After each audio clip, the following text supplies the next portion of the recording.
So chapter 5, text 16. When, however, one is enlightened with the knowledge by which science is destroyed, then his knowledge reveals everything, as the sun lights up everything in the daytime. When one's intelligence, mind, faith, and refuge are all fixed in the Supreme, then one becomes fully cleansed of misgivings through complete knowledge, and thus proceeds straight on the path of liberation. So I'm sure most of us are from the era where load shedding used to be a very common phenomenon, right? Everything becomes pitch dark, and as even the slightest light from some appliance that's battery operated gave us a little bit of visibility. So here it is being spoken that those who have forgotten Krishna must certainly be bewildered, because in the dark you're bewildered, right? We walk across here, hit this, hit that, get hurt, because we cannot see where we are going. It's clueless. So forgetting Krishna, the living entity, is bewildered. But those who are in Krishna consciousness are not bewildered at all. It is stated in the Bhagavad Gita, Shravana Sarvam Jnana Plavena Jnanagni Sarva Karmani, and Nahi Jnanena Sadrisham.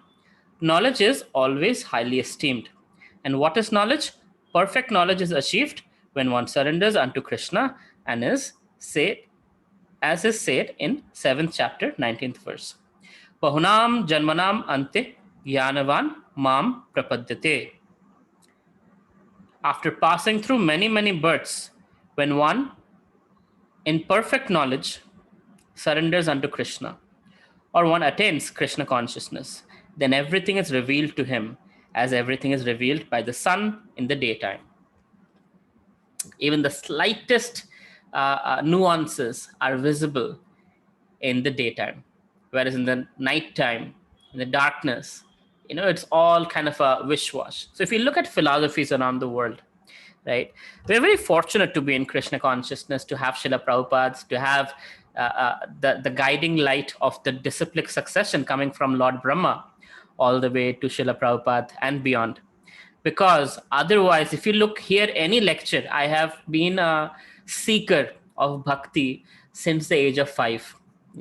When there'd be load shedding at my house, I would be meditating. I would use that opportunity to focus my mind and try to ask questions about God and focus on the candlelight, do whatever speculation I could do as a kid, 5-year-old.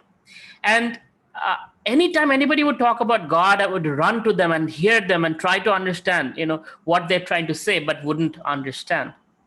Sikhism, Islam, Christianity. I was in a Christian missionary school, so that was very much there. And then Ramakrishna Mission, this, that, all kinds of philosophies, TV programs, just trying to figure out who is God, who am I, what is after death. Simple questions that today, we have so easy access to. I didn't have this access. And I saw how wishy-washy all the philosophy was. And anytime I would ask too many questions to a sannyasi or to a monk, to a philosophically elevated person, they would say, you're a child. You will understand when you grow up. And I was wondering, what happens when you grow up that you cannot understand as a child? What is it? Until date, I don't know what that is. But the point is, they were out of logic. And they couldn't go on answering the question of a child. But this is such a beautiful book. It is so simply spoken by Krishna that even a child can understand it and a child can explain it. My mentor's son, actually, when he was growing up as a 4-year-old, 5-year-old boy, I would see him how beautifully he would answer all these complicated questions, because it is that clear the way it has been described. And that is only possible when our eyes have been opened by the disciplic succession, the knowledge, the torchlight. Om Ajnana Timirandasya, right? That's what I speak at the beginning, the invocation prayers. Om Ajnana Timirandasya Jnananjana, Jnan Anjana, Shalakaya. Right? By the torchlight of knowledge, the darkness of ignorance has been overcome. The torchlight of knowledge has been handed by the Guru Shishya Parampara. So that is very, very powerful. That is our gift that we have received and inherited from all the way from Lord Brahma, Lord Krishna, like coming down through Srila Prabhupada. And that is what has been spoken here, that when, however, one is enlightened with the knowledge by which nescience means ignorance, right? Nescience is destroyed, then his knowledge reveals everything. Then everything becomes clear. When I remember, again, sorry, giving my personal example a lot. When I was learning Krishna consciousness, I was in college. And every Sunday, my mentor would come to my college, and my job was to organize all the students and everybody, invite everyone. And we would hear Bhagavad Gita and learn Bhagavad Gita. And I would ask, after Prabhuji would stop speaking, I would ask questions for 1 hour. Everybody would be like, when will Avelo be done with his questions? And then after that, there'd be prasadam for everyone, right? And people hated me for being in between prasadam. But it was so burning, inside me, that I wanted to ask these questions. And I got the perfect answers from my mentor. All of you know my mentor by now. And he gives the perfect answers from Bhagavad Gita, right? And everything became so crystal clear that after a point, I didn't have any more questions. And even now, anybody can ask any question about philosophy. By Krishna's mercy, 99% of those answers are available to me. Because I asked those questions, today I can answer your questions, right? And that is your responsibility, to ask a lot of questions so that tomorrow you can answer questions for other people. Because we are the part of the disciplic succession for the next generation.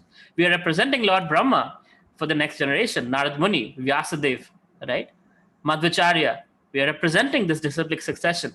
So it's our duty to ask questions, find the answers till it becomes crystal clear. When it becomes crystal clear, then we can also explain this philosophy to others in a very crystal clear manner. That there will be no more doubts. There will be no more wishy-washiness. Maybe, probably, no. Krishna does not speak in maybe, probably. Krishna says it as it is. This is it. You worship demigods. That means your mind is stolen. Your intelligence is stolen by lusty desires. Very clear statement. What you can offer me? Patram, pushpam, phalam, toyam. Very clear. You can offer me water, flower, leaf, vegetables. You can offer me that. It doesn't say offer me meat. Right? Krishna is very, very clear in his statements. Demoniac mentality. There's a whole chapter on demoniac mentality. Right? Krishna is very clear. He doesn't mind saying things as it is so that it's clear to us. There's no room for speculation. And yet, cheating personalities, they speculate and come up with their own philosophy, right? And that is the worst thing one can do. Because Krishna is so clear here. And then people make that round like a jalebi, and maybe this and probably this and probably that. I was impressed by this guy named Devdutt Patnaik, the way he speaks. Then one day I was hearing him, and then he went into philosophy, and he went into the whole thing about the city of 9 gates. And you won't believe me, the kind of speculation he was stretching. 9 gates, 18 chapters of Bhagavad Gita, what that means, finding connections where there is no connection whatsoever. And I was like, oh my God, this is why Krishna warns us about dharma dhwajis. Those who take the flag of religion, right? Dharma dhwaji. They take the flag of religion and they proclaim themselves as knowledgeable persons. They sound very beautiful, but they're number one cheaters because they're speculating. There's no room for speculation. You be clear in your understanding of Krishna consciousness, and when, as a member of the disciplic succession, you carry this message forward, make it clear for the next generation. That is our responsibility, right? That's how we pay back our previous generation. So it is said, when, however, one is enlightened with the knowledge by which nescience is destroyed, then his knowledge reveals everything. As the sun lights up everything in the daytime. When one's intelligence, mind, faith, and refuge. Let's understand this. Intelligence. What is intelligence? The discerning ability. The ability to discern between good and bad, truth and false, speculation and Vedic truth, right? So intelligence is that binary factor, ones and zeros. So intelligence, mind, where all the reservoir, motive mind, where all the reservoir of all the desires are, all the aspirations are. I want this, I want that, I want this, right? Always thinking. Happy, sad. Mind also has that thing. And then faith.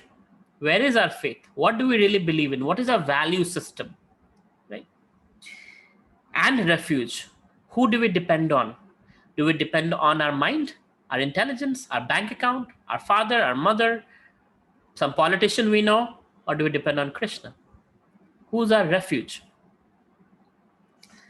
Saying when one's intelligence, mind, faith, and refuge are all fixed in the Supreme,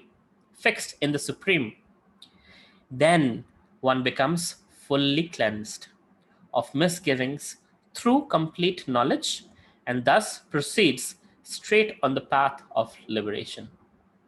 There's a very beautiful verse in Srimad Bhagavatam that says, Tivrena Bhakti Yogena, and I don't know the rest of it, sorry, I don't remember. But what it means in English is basically Tivrena, very intense Bhakti Yoga, right? When one does very intense sadhana, it is like an arrow that goes straight to the lotus feet of Krishna. It doesn't stop at Swargaloka, Maharloka, Tapaloka, Janaloka, all these lokas and Brahmaloka, then layers of the universe. It is said in the journey back to Godhead, one can be lured. Oh, heavenly planet. Oh, Apsaras are dancing, nice, good-looking, women, good-looking men, good-looking, good food, good this, that. One can be like, hey, let me try a little bit. One gets stuck there. Or other places, Tapaloka, Tapasya, a lot of great sages, Taudig Tapasya, etc. And then comes the layers of the universe. There's, the space. Beyond space, there is a layer of fire, the layer of water, layer of, earth, water, fire, ether, that kind of thing. So it's the other way around, ether, fire. Sorry, I don't know exactly how it goes, but the point is from subtle to gross. So this is space, and then after space, I think comes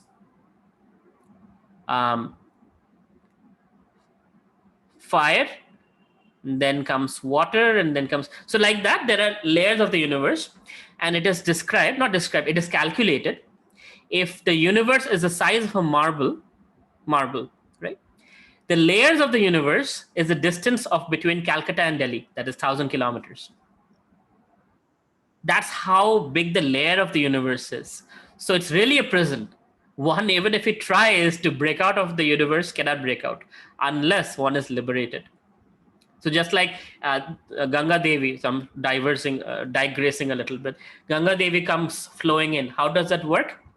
When Vaman Dev raised his third leg, the nail of his third leg pierced the layers of the universe. And then the water layer that was there, that got punctured, and Ganga started flowing in, and it flown into heavenly planet. And then from there, Lord Shiva took it in his jata and released into earthly realm. One of the reasons why Lord Shiva took it in his jata is because it touched the lotus feet of the Lord Vaman Dev. So it's actually Charanamrit. So Ganga, if you have the fortune of going to Ganga, you can meditate on the fact that this is actually the Lord's Charanamrit. It's touched the lotus feet of Lord Vaman. Right. So anyway, so what I'm trying to say here is, so there's layers of the universe. And then one crosses the layer of the universe, then there is Shivlok, then there is Brahmajyoti, then beyond Brahmajyoti there is Vaikuntha, and then beyond that is Golok Vrindavan. So it's quite a journey back to Godhead, and one can pause and stop and get deflected at any point. But one who's a devotee is like, I'm looking for Krishna. Where is Krishna? Where is Krishna? Where is Krishna? Oh, Krishna's not here. I'm not interested. Gopakumar was a devotee like that. He was going all the way back to Godhead. So that's how we know. His journey is documented. He went to, finally he reached Vaikuntha, and he sees everybody is in a four-armed form, blue, wearing helmet, golden helmet. And he's like, oh, Lord Vishnu. Oh my God. He fell at their feet. He's like, oh, no. We are just Vishnu Dutas. We are not Vishnu. Lord Narayan is there. You can see the Kasturba jewel. He's over there. We are not Vishnu. Oh, okay, Lord Narayan. Okay. But I'm not, I don't want that. I want Krishna. And he ended up in Goloka. Goloka, he's like, is it really Goloka? This place looks really sad. I'm sharing it. I hope you don't mind. I really like it. This part. So when he reaches Goloka, this place looks really sad. There's nobody here. And then finally he sees these women that are crying and wailing. It's like, what's happening? What kind of a place is this? Nobody's happy. Everybody's sad. And he's like, And then he sees in the distance, there is this dust, right? The calves are coming, running in. And as these calves are coming, these women, they're like going mad. And they're all tumbling and falling on their sari because they are wanting to also run towards that dust. And he's like, what is happening here? So first the calves come, then the cows come. Then guess who comes? The Gopas come. Then there is Balaram and there's Krishna. And seeing Krishna, all these women are there just falling and stumbling and they're like, mad. And Gopakumar starts crying and he runs towards Krishna. And Krishna is running towards Gopakumar, and guess what? Krishna faints in ecstasy. And Gopakumar, while running towards Krishna, he also faints in ecstasy. Then Krishna gets up. Gopakumar gets up. They again run towards each other. Again, Krishna faints. Again, Gopakumar faints. And finally, like this, they finally meet. Krishna hugs, embraces Gopakumar. I'll share the picture with you in the group. Gopakumar, Krishna's like, took you so long to come back? And Prabhupada says that's how Krishna greets us. When we go back to Godhead, each one of us, Krishna actually embraces us. Where were you all this time? I was waiting for you. Right? So anyway, so that's what we're waiting for. So those whose knowledge is clear, crystal clear like the daylight, they will not get distracted by the pleasures of heavenly realm. They will not get distracted by the pleasures or the tapasyas of Tapaloka. They will not get distracted anywhere in the journey. They know who they want. They very clearly know. They want Nanda Nandana, the son of Nanda Maharaj. Gopinath, the Lord of the Gopis, right? That's Krishna, Vrajendra Nandana Krishna. They're very clear who is Krishna and what is his address, what he looks like, where he can be found, everything. So they have the clear GPS, Tivrena Bhakti Yogena, that arrow directly goes to Goloka, Krishna's lotus feet, boom, you're done, sheltered, right? That's the clarity we get with proper knowledge. With improper knowledge, oh, do this ritual, do that ritual, you'll get money, you will get wife, you will get husband, you will get job, blah, blah, blah, blah, blah. 90% of Vedas is karma kanda. Karma kanda. What does that mean? This thing, business. Do this sacrifice, you will get this. So Vyasdev, after he compiled the entire Vedas, he was like, I don't feel that satisfaction. We also feel that sometimes, right? I did all this. The day went pretty good. I was productive, but I don't feel that satisfaction. Then we listened to Kirtan and we're like, this is what was missing. So like that, Vyasadeva, after compiling the entire Vedic literature, which is a great, massive body of knowledge, he's feeling unsatisfied and he's meditating. And then comes Narad Muni and he says, what have you done? This is all a waste of time. Imagine you're doing, those of you who are PhDs and highly educated scholars here, you can appreciate this. You do your PhD thesis, 5 years, ragadne ke baad, your a PhD professor comes and tells you, this is all rubbish. What have you done? Bullshit. Right?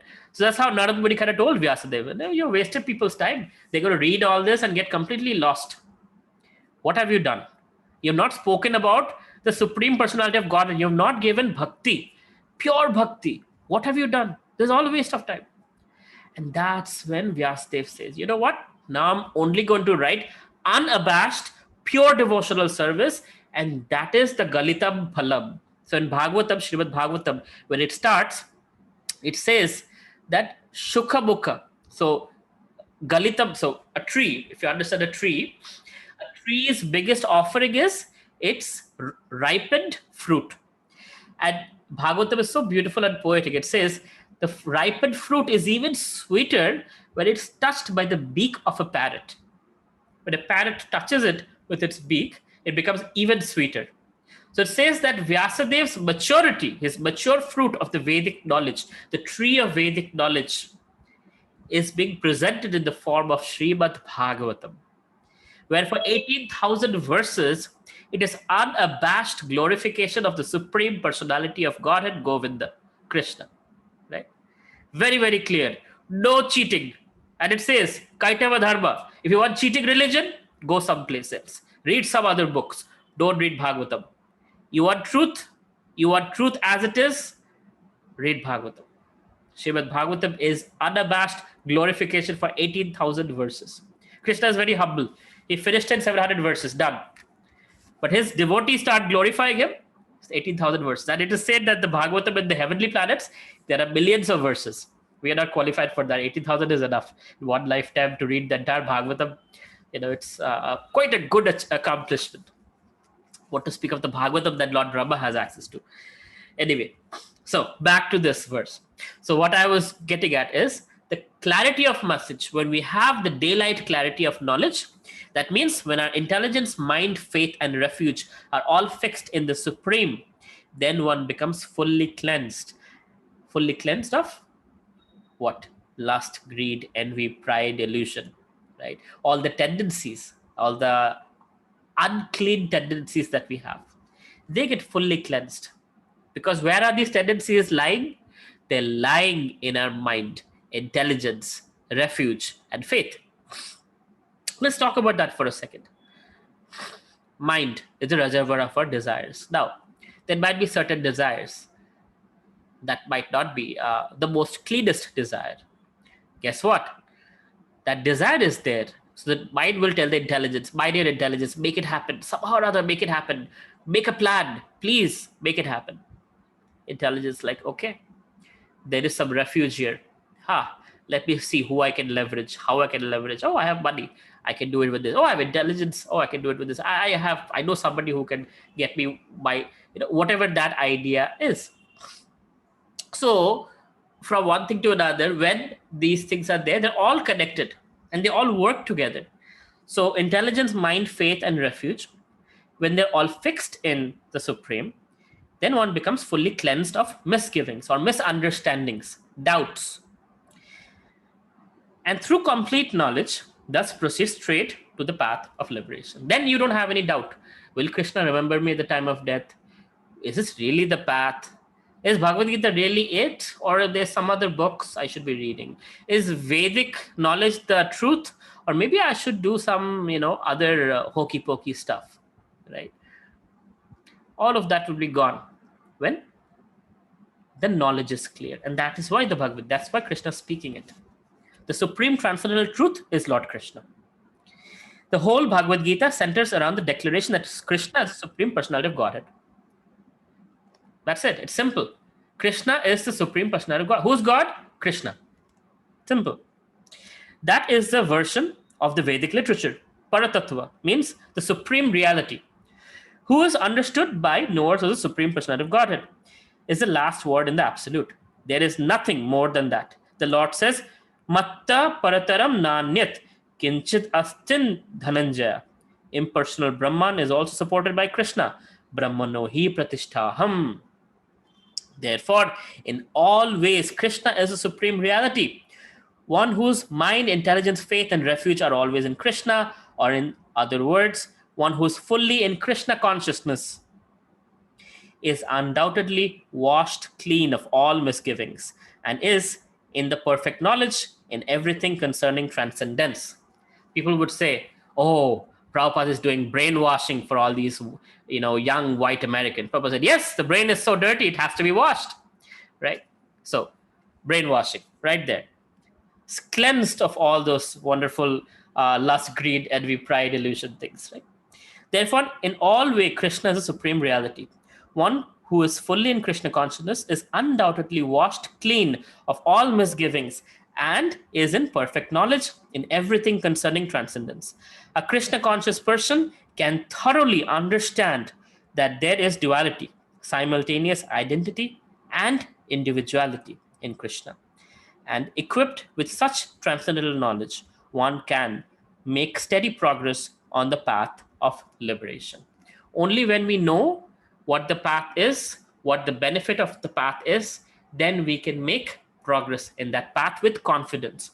If we don't know where this will end up, right, we will not move with confidence. So if we don't know that I'm studying so hard, I'm taking all these exams, will I actually graduate? Of course I'll graduate and then I'll get a job or I'll do a startup in my case, but whatever, right? We will end up getting some knowledge, skills, and with that we will be able to earn a livelihood. and that is clear, then we go in that direction with full confidence. If that is not clear, oh God, Corona is going to happen, lockdown is going to happen, should I do it, should I not do it, maybe I should pause, maybe I should stay at home, maybe I should not take an endeavor right now, right? So many people wanted to start a business right now are saying, oh, maybe I should pause and just see how things pan out and then I'll do it. So that's lack of confidence, and rightfully so. But when you have clear knowledge where you're going, then you have confidence to move in that path of liberation. Okay, any questions so far on 16, 17?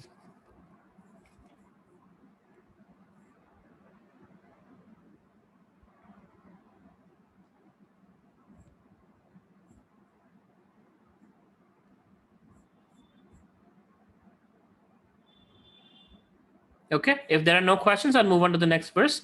Somebody wants to read the next verse, text 18. I'll read. Go ahead. Tad buddhayas tad atmanas tan nishtas tad parayanaha gachanti apnuar avirtam jnana nirduta kalmashaha. When one's intelligence, mind, faith, and refuge are all fixed in the Supreme, then one becomes fully cleansed. No, Prabhu, it's the next verse. Oh, you want 18. 18.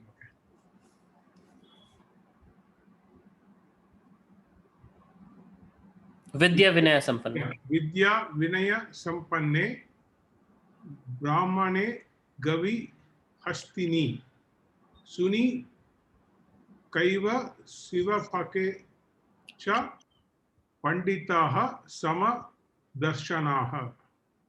The humble sage, by virtue of true knowledge, see with equal vision a learned and gentle Brahmana, a cow, an elephant, a dog, and a dog eater. Thank you, Prabhuji. Okay, so this is a very, very important verse. And if somebody who is not from your religion or our religion asks you what is a good verse from Bhagavad Gita, this is a verse you can showcase for interfaith dialogues and things like that, because it's a very politically correct verse and true to the core. So for those of you who have the Bhagavad Gita, there's actually a picture that depicts this verse. I'll show you the picture. Let me make it full screen. Hold on.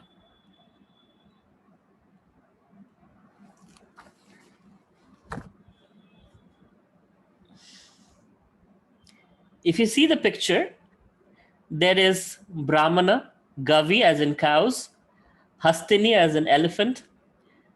There's a Pandita who's watching all that. He's seeing everyone. And if you see, everyone has Krishna inside them. So the equality of all beings is the fact that the Lord is present inside them. So with that understanding, where am I? 5:18. Those who want to be Bhagavad Gita scholars, it's absolutely worth it to memorize this verse. Vidya Vinaya Sampanne. So Vidya and Vinaya, knowledge and humility. Sampanne. So Pandita, who is a Pandita? Who has knowledge and humility. Because sometimes what happens with knowledge comes pride. I am this, I am that, I know so much, right? So humble sage, by virtue of true knowledge as in spiritual knowledge. True in Bhagavad Gita context is always truth as in spiritual truth. See with equal vision. He's not saying everybody is equal. That's not what is being said. Sees with equal vision a learned, gentle Brahmana, a cow, an elephant, a dog, and a dog eater. Dog eater is a Chandala, right? So Chinese, etc., etc. Those who eat dogs. So they are called outcast because within the Brahmana, Kshatriya, Vaishya, Shudra category, there are certain, of course, vegetarian, non-vegetarians, and all that. But within that, there are certain things people can eat. But those who eat dogs, they're basically like out there, snakes, dogs, cockroaches, and all of that. So it is being mentioned here that, but we don't judge. As a learned sage, we don't judge. We see everyone with equal vision. That Lord resides in each and every living entity, whether it's an earthworm, whether it's a bacteria in our belly, whether it's a stool-eating pig, it can be any living entity. A sage, a learned pandita, samadarshanaha, sees with equal vision. But again, it is important to understand that does not mean you go hug a tiger. That does not mean you go kiss a snake. No, you see with equal vision, but you use your intelligence to treat them the way they should be treated. Envious people, stay away from them. Snakes represent envy, the venom, the poison. So envious people generally are born as snakes and Scorpios, right? Poisonous snakes. So what do? You say, okay, there is God inside them. I won't go out of my way to kill you. I'll stay away from you. I won't bother you. You do what you're doing. I won't come near you. A cow, I'll protect you. So that, when you're not able to give milk and you're old, let me take care of you. A poor person, engage them, give them knowledge, give them help if they need medicines. Today, right now with Corona, so many people need help. If there's any way one can help, sure, it is part of that duty. But the biggest help is spiritual help, because Krishna can do something that others cannot do. It was really one story I heard. Not story, it's a real situation happened to somebody. My mentor actually shared this with me. His friend, they were having a little small party. So this friend came back from America to take care of his mother. And they were having a little party at home. All the friends came and everything. And mother cooked a very nice meal. Everybody ate. And after all the giggling and laughing and all that, he went downstairs to see them off.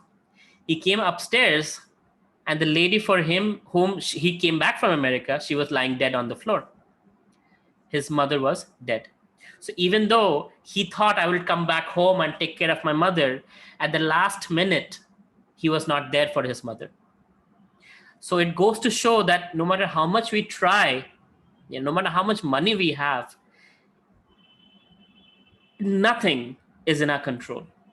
But if we pray, the person who has control can do something about it. That's the power of prayers, and that's spiritual benefit. One might say like, oh, okay, you're just praying. I mean, that's not practical. It is the most practical thing one can do if one understands true knowledge. But unfortunately, we don't have faith. We don't understand how Krishna works. So for us, this is wishy-washy, hokey-pokey, magical, mythology, mithya, right? But one who has faith knows that this is the only thing that works. There's a picture I saw. This man, recently it became viral. This man who was in Times Square in New York, he had a bag of dollars, money, and he was just distributing the money, just throwing it up in the air, because his friend who died from Corona told him to do so. He said, I have all this money and I still cannot buy one more day of extra life. What's the point of this money? So do me a favor, have somebody stand with a camera and you throw this money up in the air so people can see how useless money is, because it cannot even buy you one more minute of life. Very another billionaire, this was a few years ago, he was had a grave that was dug, and he put a Rolls Royce in that grave, again making this point that he's like saying, basically, when I die, this Rolls Royce should go with me to the next life, right? That's why he's like, next to this, you can also dig my grave when I die, because I want the Rolls Royce in my next life. But it's a joke. It's basically to say that no matter what you have, you will not carry anything to the next life. All ends with this life, and you don't know when it will end. So, but there's somebody who knows when it will end. There's somebody who can stretch it. There's somebody who can change things, and that's Krishna. And we have access to that great, creator. That's our father. That's our best friend. That's who he is. So one who understands this, that's true knowledge. So humble sage, by the virtue of true knowledge, sees with equal vision. Doesn't get proud because he knows anytime anything can happen. Things I'm proud of, my knowledge can be taken away. One coma, all over, right? One head injury, all over. Anything can happen at any moment. This is a material world. This body is very delicate. Slightest injury, and who knows what can happen. But we don't get proud because, but we have confidence in Krishna by virtue of true knowledge. And thus we don't judge others also. Somebody is in a bad situation. Look at you. I'm in this situation. I'll never be in your situation. You never know. So we don't judge others. We don't look down upon other people. We don't even look at other religions and say, oh, you guys are bad and we are the only great souls out here. No, that's not the idea. That's not what Bhagavad Gita preaches. Right? So humble sage with true knowledge and a vision sees all beings equally. But don't treat them equally. If there's a terrorist, run away. If there is a sage, go get wisdom from them. If there is somebody who's a senior, go pay your respects to them, right? So every person gets treated differently. So that's the understanding. That's the knowledge here. A Krishna conscious person does not make any distinction between species or castes. We have the same respect for a mosquito also as we have for another human being. Now that's a very tall order. Might not be always possible. If a mosquito attacks you, please don't say, come and take my blood. You can actually take the necessary actions. And some of you, I'm sure, will be asking me this question. Oh, what if a cockroach is in your house? And what if you're disinfecting and all of that? Prabhupada gave a nice answer to that, which is basically keep it clean. When you keep it clean, there's no food for these rodents and cockroaches and things like that. And then they don't come. You don't feed a guest won't come, right? Make sure you make them understand that you're not invited. Thank you very much. No food for you. So keep things clean. You don't have to kill them.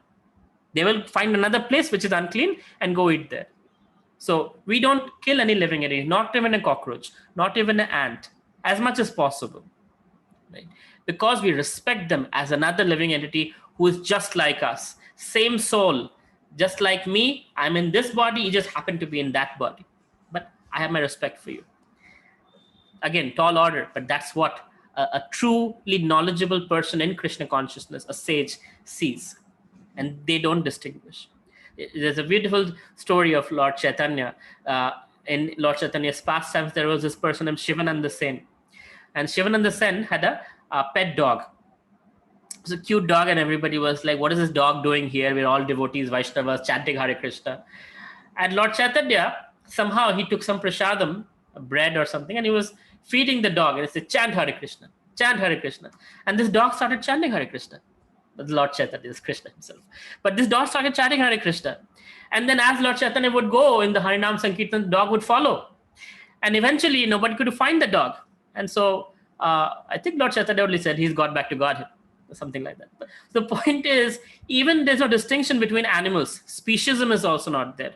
Lord Chaitanya, when he was crossing the Jharikhanda forest, Jharkhand, which is now called, back in the days, it was Jharikhanda forest. He saw lions, tigers, he saw monkeys, bears, and he just slapped them and said, chant Hare Krishna, dance in ecstasy. And they were all chanting Hare Krishna. And there was Lord Chaitanya's servant, and he was seeing this, like, my God, what is going on? They're dancing and chanting Hare Krishna. Animals, right? So he could make animals chant. We can at least make humans chant, if there's mercy of the Lord. But the point is, we don't see any distinction, because the soul that is, we are all part and parcel of Krishna. So the same soul that is within us, they're all out there, and they're all pure devotees of Krishna. And we don't know. In some form, somebody is a cockroach, and we'll see them as a manjari or a sakhi in the spiritual world. We don't know who they are. Great personalities. One time Indra got cursed. Poor Indra gets cursed a lot. He screws up and he gets cursed. But anyway, this time he was cursed to become a pig. He was very happy having a pig life, pig wife, pig kids. Lord Brahma came down. He said, my dear Indra, enough of your curse. I can actually uplift you from this situation. Kindly come back and become the king of heaven. Like, what is king of heaven? I don't know what king of heaven is. I'm very happy eating stool. I'm having children, and I have so many wives, so many children. I'm very happy.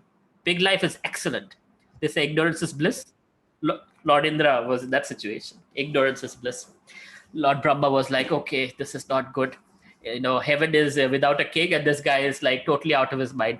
So he killed his wife and kids. And Indra said, oh, I can make more? No problem, I'll find another pig wife.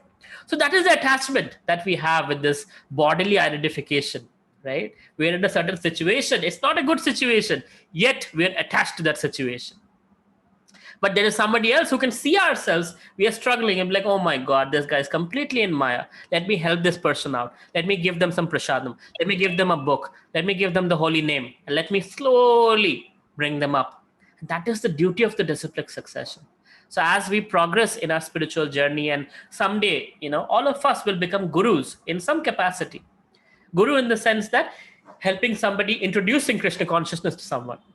So it's our duty to make sure that we give it as a gift to people, to uplift them from their crying condition. The material world is a very dark and depressing place, and it's only getting worse by Kali Yuga, right? Today is Corona, tomorrow something else. In our lifetimes, we will see so many bad things. It's not getting better. No matter how much science and technology we have, it's not going to get better. Leaders are going to be more corrupt. Bhagavatam says it. In the end of Bhagavatam, it gives descriptions of Kali Yuga, and all of them have come true. They said men will have long hair, that will be fashion. Of course, we know that. It is said, politicians, instead of protecting, the Kshatriyas, instead of protecting, will be actually hurting. There'll be excessive taxation. We know how much taxes we pay, right? So all of the things Bhagavatam says have come true and is going to be true also. And eventually it also says, beyond the golden period, which is the first 10,000 years, how bad it's going to be. People will be eating each other, right? Pretty much. And if you go to Japan, they have the first human meat consumption being legalized. Human beings leave their body and they sell their body for $2,500, and that is cooked in this Japanese restaurant, and people actually eat human meat. Gross, but happening. This is Kali Yuga. God, that sounds so bad. Anyway, you get the point, what I'm trying to get at, right? But we don't judge, nevertheless. Everybody is eligible for Krishna consciousness. Humble sage, with the virtue of true knowledge, see with equal vision, a learned and gentle Brahmana, a cow, an elephant, a dog, and a dog eater. The Brahmana and the outcast may be different from social point of view. Brahmana is the top of the society. Outcast is outside society. But these differences of body are meaningless from the viewpoint of learned transcendentalist. Spiritually, all equal, because everyone is a temple of God. Krishna resides in every living being. Whether you like it or not, they're all spiritually equal. Due to karma, somebody isn't here, somebody is here. Somebody is having bad behavior, somebody having good behavior. Somebody is poor, somebody is rich. Somebody is intelligent, somebody is foolish. But at the core, the soul, there's no difference. We're all equally parts and parcels of Krishna. There's a nice story of Satyakama Jabala. Those of you, if you know, probably know this common story. There's a guy named Jabala, or Satyakam. I think his name was Satyakam. Yeah. So he went to this rishi and said, please initiate me. I want to take your guidance. I want to be your student. And he says, please tell me, who is your parent and what is your caste? So he ran back to his mother and said, who's my father and what is my caste? And his mother said, I don't know. I used to have a lot of relationships with a lot of men, and I don't know who you have come out of. So I have no idea. So Satyakama went to his guru running and said, my mother says she doesn't know who my father is. And the rishi, the sage, was very dumbstruck. He was like, wow, the fact that you can tell that with so much truth shows you're actually a Brahmana. And because you are elevated and you're ready for knowledge, I will give you the knowledge by which you can get the spiritual knowledge you deserve. So Satyakama. So by one's qualities, one can be identified, right? So it doesn't matter, son of a prostitute or daughter of something. It doesn't matter where you come from. Many people say about ISKCON, oh, ISKCON, they give Brahmana threads to Westerners. Only Hindus can get Brahmana thread. Srimad Bhagavatam says that if somebody born in a Brahmana family does not chant the name of Krishna, he is as good as an outcast. But if somebody who's a Chandala, outcast, takes the name of Krishna, he is better than a Brahmana. That means a Vaishnava. So Srimad Bhagavatam says that. So how can anybody criticize? When Srila Prabhupada went to the Western world, many people criticized, oh, you're going to these meat eaters and beef eaters and making them into Vaishnavas. That's not right. That is not Hinduism. Hinduism, you have to be born in India. Where does it say? Srimad Bhagavatam says that, and he quoted that verse. If you're outcast, but you take Krishna's name, you're considered higher than a Brahmana. And if you're born in a Brahmin family and you don't take the name of Krishna, you're worse than outcast. So Bhagavatam is saying it. So we don't judge based on people's externals. No speciesism, no casteism, no racism, no nationalism. Equal vision. Everybody has chance of getting Krishna, and it's our duty somehow or other engage them in Krishna consciousness. Even if we see a cat, give them some prasadam. A dog, give them prasadam. A bhikari, a beggar, give them some prasadam. Right? A devotee who's a seeker, give them some knowledge and prasadam, or the holy name even. Right? So depending on who is where, right? Prabhupada would say, Sankirtan and book distribution for the masses, philosophy for the classes. If somebody is intellectually, like all of us here, if you're intellectually inclined, then you can sit through philosophy. It's exciting, it's interesting.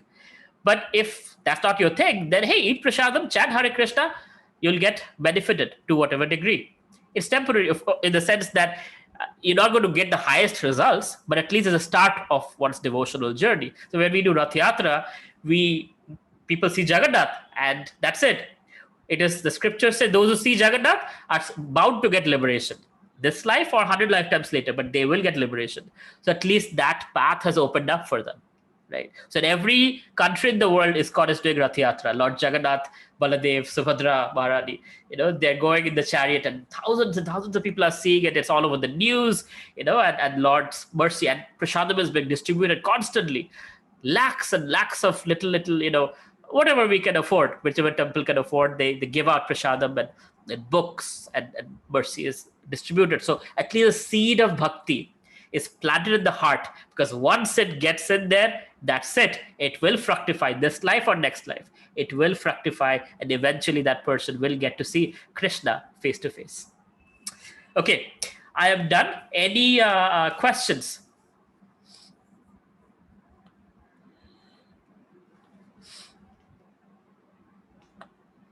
You can unmute your mic and ask. Puja Mataji, nice to see you finally. I'm getting to see how you look. I've never seen you before, actually.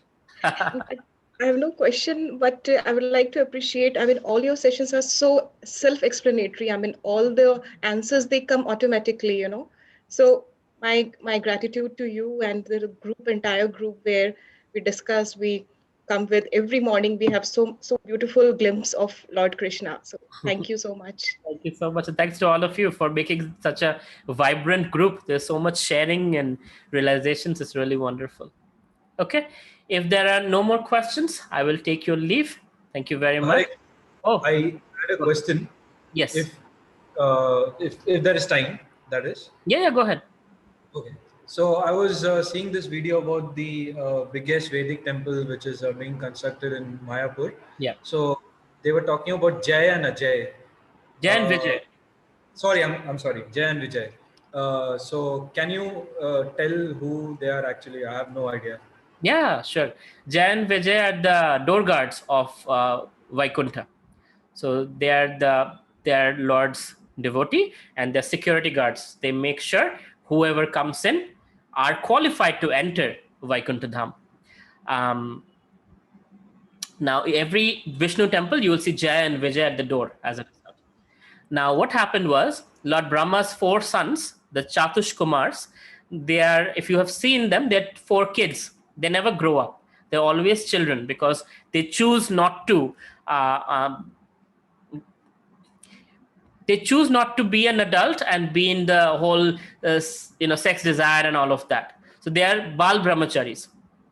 Now what happened was they were going to see the Lord, and they came all the way from our realm to Vaikuntha, and they were stopped at the door. by Jay and Vijay. And they were impersonalists. They were Brahmavadis before, but by the smell of the tulsi of Lord Vishnu or Lord Narayan, they had become personalists or bhaktas or devotees. That's all it took for them, just to smell the tulsi of the Lord's lotus feet. So as they were going to enter, now they were qualified to enter, because now they were not Brahmavadis, they were actually bhaktas. But the Dwarpalikas, Jay and Vijay, stopped them. They said, sorry, you cannot enter. And Lord was with Lakshmi Devi, and he realized, he heard the commotion happening. So what happened was, by the time Lord came, the Chatush Kumaras cursed Jay and Vijay. It's like, you stopped us, we curse you that you become a demon. And then Lord Narayan came running and said, very sorry. They were just doing their job. They didn't know that you have become a pure devotee and you are qualified to enter. So please, show some mercy. So the four Kumaras, they said, okay, you can choose to be demons for 3 lifetimes, or you can choose to take birth as devotees for, I think, 100 lifetimes or something like that. And Jay and Vijay is like, we cannot live without the Lord. He's our life and soul. And, they said, okay, we'll be just born as demons. So they came down to earth and they were born as Hiranyakashipu and Hiranyaksha. Oh. Yeah. So Hiranyakashipu, Hiranyaksha, and then next life they were born as Kamsa and Kalanemi. And then thereafter he was Ravana and Ravana was it? Ravana and Kumbhakarna, I think. Maybe. I have my doubts, but yeah, something like that. So 3 births they took, and it is also described that in Chaitanya Leela also they were there as Jagai and Madhai, and they were liberated by Lord. So they took their 3 births and they went back to Godhead. To there. But here is an internal aspect. So every Leela has an external reason and internal reason. Here is the internal reason. Actually, Lord Narayan was desiring, there's nobody equal to me. I wish I could fight and just show some strength. I have somebody equal who can fight with me. And the Lord was desiring, obviously, it has to come true, right? So that's how it manifested itself, that these guys, they cursed Jay and Vijay. Jay and Vijay, when they came as Hiranyakashipu and Hiranyaksha, they made the Lord fight, especially Hiranyaksha as Varahadev. The Lord fought, he hit the earth planet down there, and the Lord fought with him, killed him, and brought it back up. As Hiranyakashipu, Lord Nrsimhadev has so much fun fighting with Hiranyakashipu, right? It's like if you've seen Tom and Jerry or a cat and mouse chase, a cat actually plays with the mouse. Before killing it, it actually lets it go and then plays with it, and with his paws, kind of whips it around.